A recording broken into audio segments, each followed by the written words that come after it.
അതിലേക്കുള്ള ചേരുവകൾ എന്തൊക്കെയാണെന്ന് നോക്കാം. 2 കഷ്ണം പട്ട എടുത്തിട്ടുണ്ട്. പച്ച നിറത്തിലെ ഏലക്ക 2 എണ്ണം എടുത്തിട്ടുണ്ട്. കറുത്ത നിറത്തിലെ ഏലക്ക 1 എണ്ണം. ഒരു തക്കോലം എടുത്തിട്ടുണ്ട്. കുറച്ച് കുരുമുളക് എടുത്തിട്ടുണ്ട്. ഒരു ബേലീഫ് എടുത്തിട്ടുണ്ട്. 1 ടീസ്പൂൺ ചെറിയ ജീരകം എടുത്തിട്ടുണ്ട്. 4 കറയാമ്പൂ എടുത്തിട്ടുണ്ട്. 1 table spoon ginger garlic paste എടുത്തിട്ടുണ്ട്. 1 ടേബിൾ സ്പൂൺ പച്ചമുളകിൻ്റെ പേസ്റ്റ് എടുത്തിട്ടുണ്ട്.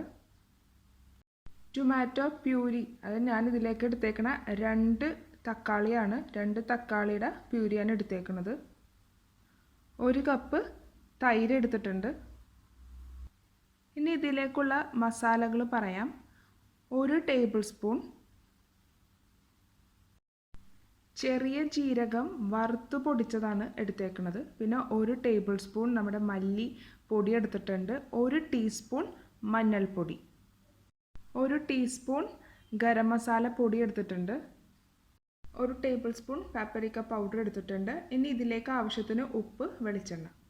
അപ്പോൾ ഞാനിപ്പോൾ ഒരു പാത്രം വെച്ചിട്ടുണ്ട്. അതിലേക്ക് ആവശ്യത്തിന് എണ്ണ ഒഴിച്ച് കൊടുത്തിട്ടുണ്ട്. ഇനി നമുക്ക് ഇതിലേക്ക് ഇതെല്ലാം ചേർത്ത് കൊടുക്കാം. തീ കുറച്ച് വെക്കുക, അല്ലെങ്കിൽ പെട്ടെന്ന് ഇത് കരിഞ്ഞു പോകും.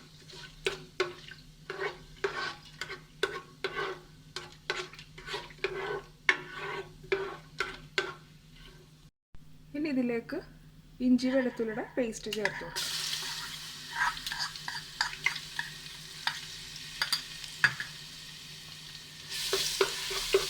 പച്ചമണം മാറുന്നവരൊന്ന് ജസ്റ്റ് ഒന്ന് ഇതാക്കി എടുക്കാം, കരിഞ്ഞു പോകരുത്. ഇനി ഇതിലേക്ക് പച്ചമുളകിൻ്റെ പേസ്റ്റ് ചേർത്ത് കൊടുക്കാം.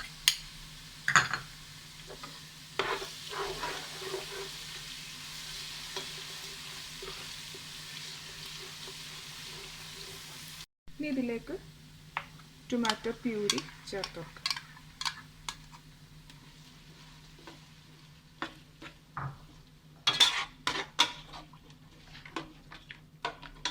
നല്ലപോലെ ഒന്ന് മിക്സ് ചെയ്തെടുക്കുക.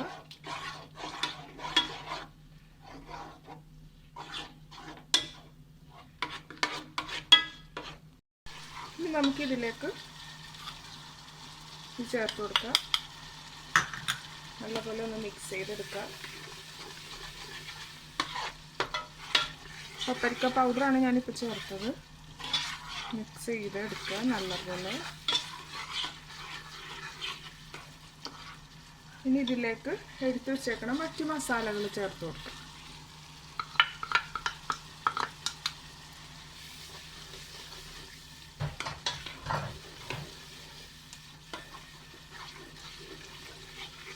നല്ലപോലെ മിക്സ് ചെയ്യുക. എല്ലാവരും പച്ചമണമൊക്കെ ആയിട്ട് മാറണം, അതുവരെ ഒന്ന് ഇളക്കി കൊടുക്കുക.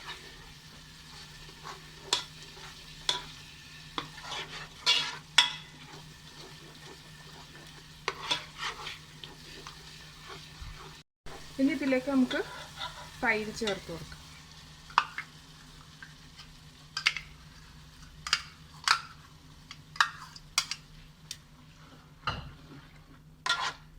തീ കുറച്ച് വെച്ച് ചെയ്യുക, അല്ലെങ്കിൽ നമ്മുടെ മസാല എല്ലാം കരിഞ്ഞു പോകും.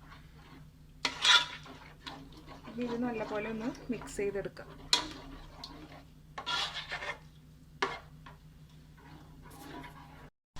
ഇനി നമുക്ക് ഇതിലേക്ക് ആവശ്യത്തിന് ഉപ്പ് ചേർത്ത് കൊടുക്കാം. ജസ്റ്റ് ഒന്ന് മിക്സ് ചെയ്യുക. ഇപ്പം എണ്ണയൊക്കെ നല്ലപോലെ തെളിഞ്ഞു വന്നിട്ടുണ്ട്.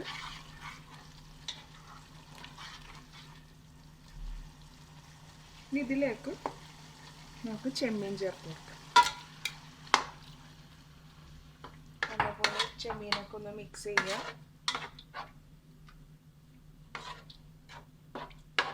ഈ ചെമ്മീനൊന്ന് വെന്ത് കിട്ടണം. അതിന് വേണ്ടി നമുക്കൊന്ന് അടച്ച് വെച്ച് വേവിക്കാം.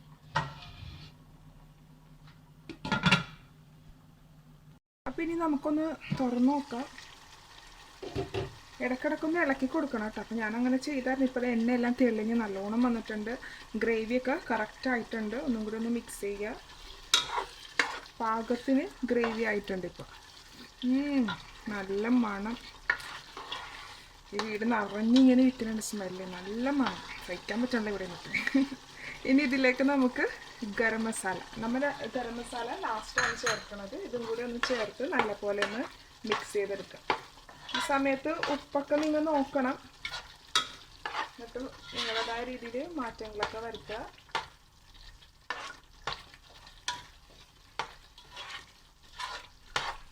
ഇപ്പം ഗരം മസാല എല്ലാം ചേർത്ത് നല്ലോണം മിക്സ് ചെയ്തിട്ടുണ്ട്. നമ്മുടെ ഗ്രേവിയൊക്കെ തിക്കായി വന്നിട്ടുണ്ട്.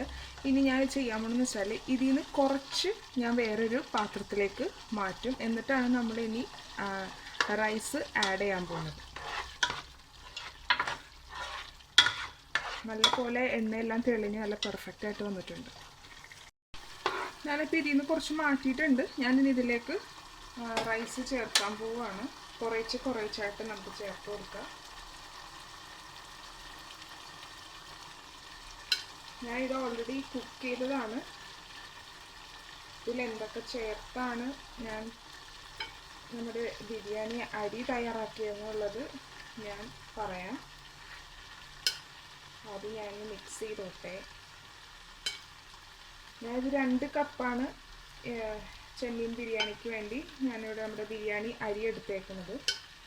ഇതിലേക്ക് എല്ലാം കുറേശ്ശെ പട്ട, ബേലീഫ്, കറയാമ്പൂ, പിന്നെ 1 ടീസ്പൂൺ നമ്മളിതിലേക്ക് ഞാൻ ചേർത്തിട്ടുണ്ട് നമ്മുടെ ചെറിയ ജീരകം, പിന്നെ ആവശ്യത്തിന് ഉപ്പ്, ഇതൊക്കെ ചേർത്താണ് ഇട്ടേക്കുന്നത്. പിന്നെ ഏലക്ക, ഇതെല്ലാം വിശദമായി ഞാൻ നമ്മുടെ വീഡിയോൻ്റെ അടിയിൽ എഴുതിയിട്ടുണ്ടാകും.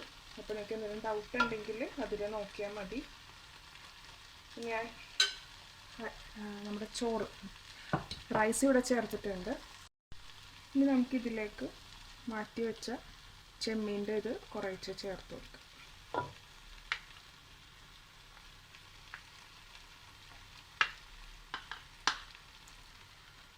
ഇത്രയും ചേർത്ത് നിർത്താം. ഇനി ബാക്കി ചോറും കൂടി നമുക്ക് ഇതിലേക്ക് ചേർക്കാം. റൈസ് ഇട്ടിട്ടുണ്ട്. ഇനി ബാക്കിയുള്ള ഗ്രേവി കുറേശ്ശായിട്ട് അവിടേക്കായിട്ട് നമുക്ക് ഇടാം.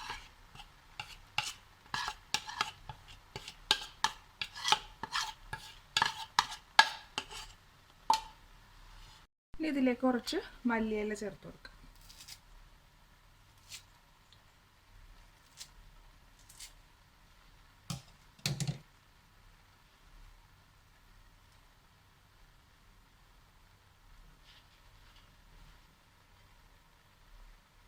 ഞാൻ ഇതിലേക്ക് ഫുഡ് കളർ ചേർത്ത് കൊടുക്കുകയാണ്. അവിടെ ഇവിടേക്കായിട്ട് നമുക്ക് ഒരല്പം ഫുഡ് കളർ ചേർത്ത് കൊടുക്കാം. നമുക്ക് വേണമെങ്കിൽ നെയ്യ് ചേർക്കാം. ഞാനതിപ്പോൾ ചേർക്കുന്നില്ല. ഫുഡ് കളറെല്ലാം ചേർത്തു. എല്ലാം സെറ്റായിട്ടുണ്ട്. ഇനി ഞാൻ എന്താ ചെയ്യാൻ പോകുന്നതെന്ന് വെച്ചാൽ തീ വളരെ കുറച്ച് വെച്ചാണ് ഞാനിപ്പോൾ ഇത്രയും ചെയ്തത്. ഇനി നമ്മളൊരു 2 മിനിറ്റും കൂടി ഒന്ന് അടച്ചു വെക്കുവാണ്. ഇത് ഈ സെറ്റായെന്ന് അറിയണത്, നമ്മുടെ ബിരിയാണി പക്ക കറക്റ്റായെന്ന് അറിയണത് എങ്ങനെയാണെന്ന് വെച്ചാൽ നമ്മൾ ഗ്യാസ് ഓഫ് ചെയ്യണത് എപ്പോഴാണെന്ന് വെച്ചാൽ, അതാണ് ഞാൻ ഉദ്ദേശിച്ചത്. നമ്മളിപ്പോൾ ഈ പാത്രം വെച്ച് ഞാൻ മൂടി വെച്ചിട്ടുണ്ട്. അന്നേരം നമുക്ക് ഇവിടെ ഒരു വേപ്പറൊന്നും കാണണില്ല. ഈ പാത്രത്തിൻ്റെ മേൽഭാഗം, അതായത് നമ്മുടെ ഈ ലിഡിൻ്റെ മൊത്തം വേപ്പർ വന്ന് നിറയുമ്പോഴാണ് നമുക്ക് ഗ്യാസ് ഓഫ് ചെയ്യേണ്ടത്. ഞാനത് നിങ്ങൾക്ക് മനസ്സിലായത് എപ്പോൾ ഓഫ് ചെയ്യണം എന്നുള്ളത് പെട്ടെന്ന് മനസ്സിലാകാൻ വേണ്ടിയാണ് ഞാൻ ഇപ്പം ഇങ്ങനെ പറഞ്ഞു തന്നത്. ഇങ്ങനെയൊക്കെയാണ് ചെറിയ ചെറിയ വിദ്യകളാണ് ഇതൊക്കെ. പെട്ടെന്ന് കുക്ക് ചെയ്ത് ഓക്കെ സെറ്റായി എന്നൊക്കെ അറിയാൻ പറ്റുന്നത്. ഞാനൊക്കെ മനസ്സിലാക്കുന്നത് ഇങ്ങനെയുള്ള രീതിയിൽ. നമ്മൾ ചിലപ്പോൾ ടൈമൊക്കെ വെച്ച് നോക്കിയാലും ചിലപ്പോൾ അത് നമ്മൾ കറക്റ്റ് തന്നെ ആകണമെന്നില്ല. അപ്പം ഞാനതാണ് ചെയ്യാറ്. അപ്പം ഞാനത് നിങ്ങൾക്കും കൂടി പറഞ്ഞു തന്നേ ഉള്ളൂ. ഇപ്പം നമ്മുടെ ബിരിയാണി ഇപ്പോൾ ഓക്കെ ആയിട്ടുണ്ട്. ഇനിയിപ്പോൾ നമ്മൾ തീ കുറച്ച് വെച്ച് ചെയ്യുക, അല്ലെങ്കിൽ നമ്മുടെ ബിരിയാണിയുടെ അടിഭാഗം പെട്ടെന്ന് കരിഞ്ഞു പോകും. നമ്മുടെ മസാലയൊക്കെ അടിയിലാണല്ലോ കിടക്കുന്നത്. അപ്പോൾ അതുകൊണ്ട് അത് കരിഞ്ഞു പോകരുത്. അപ്പോൾ നിങ്ങൾ ശ്രദ്ധിക്കേണ്ടത് തന്നെയാണ്. ഇങ്ങനത്തെ പാത്രം വെക്കുമ്പോൾ നമ്മുടെ ഇതിലിങ്ങനെ മൊത്തം അത് ഞാൻ ചെയ്യുമ്പോൾ നിങ്ങൾക്ക് കാണാൻ പറ്റും. അപ്പോൾ നമുക്കൊരു 2-3 മിനിറ്റ് വരെ ഒന്ന് ഇങ്ങനെ ഇരിക്കട്ടെ. അപ്പോൾ നമ്മുടെ ബിരിയാണി റെഡി ആയിട്ടുണ്ട്. ഞാൻ നേരത്തെ പറഞ്ഞ പോലെ കണ്ട ഇപ്പോൾ ഈ ഗ്ലാസ്സിലൂടെ നമുക്ക് കാണാൻ അകത്ത് ആ വേപ്പർ ഇങ്ങനെ വന്നിട്ട് ഇങ്ങനെ കാണാം അല്ലേ. അപ്പോൾ നമുക്ക് ഇനിയിപ്പോൾ തീ അങ്ങോട്ട് ഓഫ് ചെയ്തേക്കാം. ഗ്യാസ് ഓഫ് ചെയ്യാം. ഇനി ഇങ്ങനെ വെച്ചിട്ടിരുന്നാൽ കരിഞ്ഞു പോവും. അപ്പോൾ ഇതിപ്പോൾ പെർഫെക്റ്റ്. ഞാൻ ഇങ്ങനെ നോക്കിയാണ് എടുക്കുന്നത്. നമ്മൾക്ക് ഓരോരുത്തർക്കും ഓരോ രീതികളുണ്ടാകും. അപ്പോൾ നമുക്കൊന്ന് തുറക്കാം. ആഹാ, നല്ല സ്മെല്ലിങ്ങനെ ഉണ്ട്.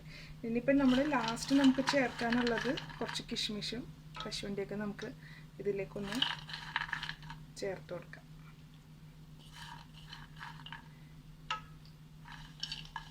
ഇതൊക്കെ ചേർത്തു. ഇനി ഞാൻ പറഞ്ഞായിരുന്നു ഞാനിതിലിപ്പോൾ നെയ്യ് ചേർത്തിട്ടില്ല. ഞാൻ ഇനിയിപ്പോൾ നെയ്യ് കുറച്ച്, നമുക്ക് അധികമൊന്നും വേണ്ട, ഈ സൈഡിലായിട്ട് ജസ്റ്റ് ഞാനിങ്ങനെയാണ് ചെയ്യണത്. ജസ്റ്റ് സൈഡിലായിട്ടൊന്ന് ഇതുപോലെ ഒന്ന് ഓടിച്ച് വിടും. അത്രയും ഞാൻ ചേർക്കാറുള്ളൂ. നമ്മൾ ഓവറായിട്ട് നെയ്യൊന്നും ചേർക്കേണ്ട കാര്യമില്ല. ഇനി നമുക്ക് ഇത് അടച്ച് വെക്കാം. ഗ്യാസ് ഒന്നും ഓൺ ചെയ്യേണ്ട കാര്യമില്ല. ഇനിയിപ്പോൾ നമ്മൾ എപ്പോഴാണ് ഇത് കഴിക്കാനായിട്ട് ഇനി എടുക്കുന്നത് അന്നേരം നമുക്കിനി തുറന്നാൽ മതി. അപ്പോൾ നമ്മുടെ ടേസ്റ്റിയായ ചെമ്മീൻ ബിരിയാണി ഇവിടെ റെഡി ആയിട്ടുണ്ട്. അപ്പോൾ നിങ്ങളും തീർച്ചയായും ഈ റെസിപ്പി ട്രൈ ചെയ്ത് നോക്കുക.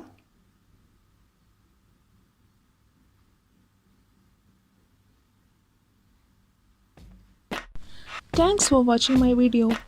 Hope you enjoyed it. Please subscribe my channel, follow and share my social network.